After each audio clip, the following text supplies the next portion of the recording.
Tonight on Dierbergs Presents Everybody Cooks, we have a firefighter in the house. No emergencies, just really great food. That's right, Barb. Tonight I'm making my famous cheesy meatloaf. You don't want to miss it. Everybody Cooks starts now.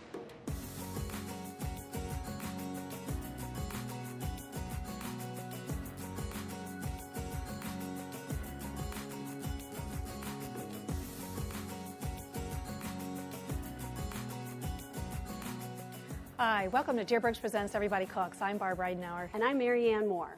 We are at Dierbergs de Pear in the Culinary Event Center, and we have a fun night of cooking ahead. We've chosen some of our favorite recipes out of the Everybody Cooks magazine to share with you.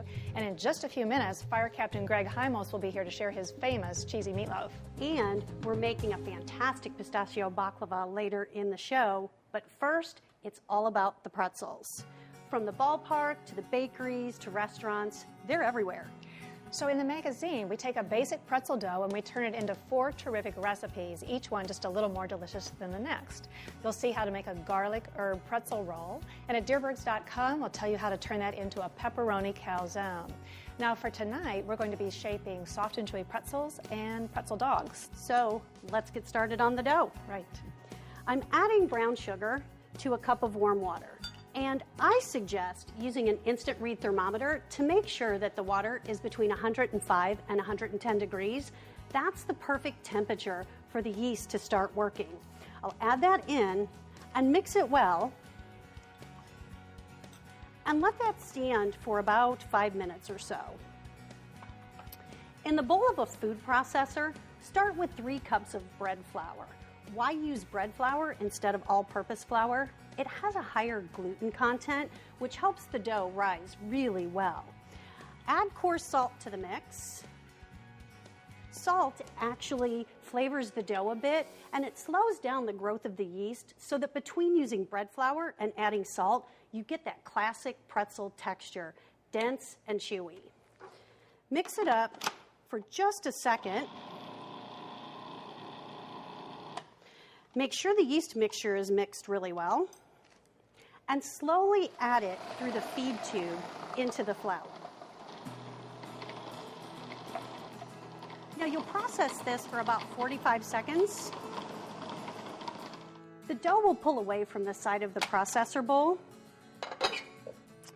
Then gather it up and add it into a bowl that's been lightly sprayed with cooking spray. Cover it and let it rise into the dough doubles. That takes about an hour. Or to keep a consistent temperature on your dough as it's rising, try using a heating pad. Set it on low, place the bowl right on top. The dough will rise beautifully. I actually got that tip from Sally Bruns, our West Oak School of Cooking manager. She's hosting a terrific bread class this fall where you'll actually have the chance to roll up your sleeves and make some great bread of your own. After the dough rises, it's time to punch it down. And now we're ready to shape the pretzels. It's amazing how easy it is for snack time to become craft time when you're making pretzels with the kids. It's a great family activity. Here's half the dough. Okay, I'm going to shape this into pretzel dogs. And I'll make the classic pretzels. Start by rolling the dough into a log. Cut it into even pieces.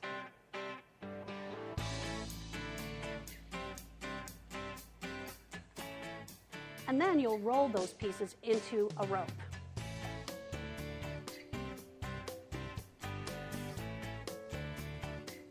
To shape the pretzels, form a loop, twist it once, and then again. Bring the ends back to you and press them down. It takes a couple minutes to get the hang of it, but once you do, you'll be rolling pretzels like a pro. It's really a fun thing to do. Now to make the pretzel dogs, you want to roll your rope that's just about 3 times as long as a hot dog. Then just roll it around the hot dog mummy style. It helps if your hot dog is at room temperature and if you dry it really well on paper towels. That'll help the dough to stick so it doesn't unravel during the cooking process. Pinch the ends together and place it on a parchment-lined baking sheet. Now these need to rise a second time after you get everything shaped, but this time only for about 15 minutes.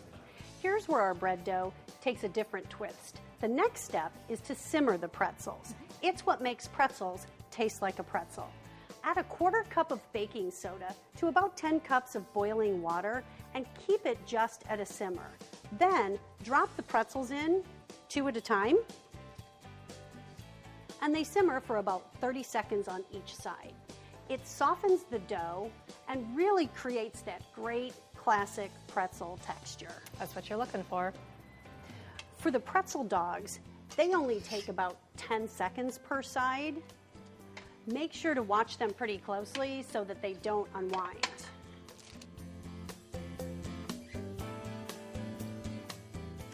Then after they've simmered, the next step is to just brush each one of the pretzels with some egg wash. This is a little bit of egg that's mixed with some water.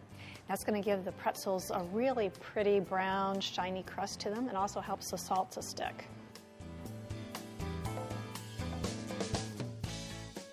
I'll sprinkle a little bit of coarse salt over each one. Then we'll do the same with the pretzel dogs and they'll be ready to pop into the oven.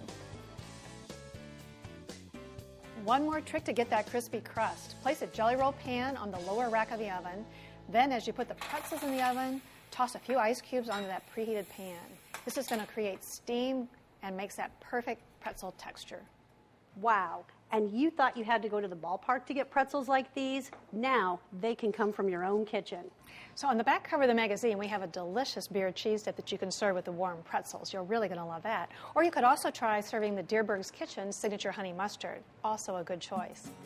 Well, coming up next, we have a firefighter in the house. He's going to be back to make his famous cheesy meatloaf. So stay tuned and meet Captain Greg Hymos.